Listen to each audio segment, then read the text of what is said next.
La première fois qu'on vous voit à la télévision, c'est en 1980, sur le plateau de TF1. Vous êtes alors jeune journaliste pour Rock and Folk et vous venez d'interviewer Yannick Noah, qui a 20 ans à l'époque et qui vous a fait cet aveu, je cite, « Le hashish, j'aime vachement ». Et il évoque aussi le dopage dans le tennis. Regardez cette séquence. Vous savez que Noah a déclaré dans l'équipe ce matin, mes propos ont été déformés, je sais que c'est grave, mais ce que l'on me rapporte n'est pas conforme à ce que j'ai déclaré.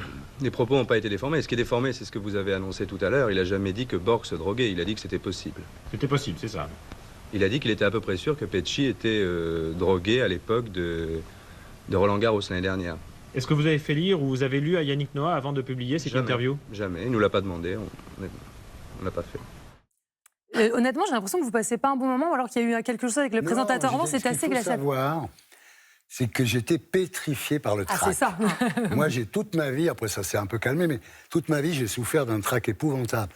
Donc ça, pour moi, la punition, c'est d'être devant une caméra. J'étais, voilà, sinon ça allait.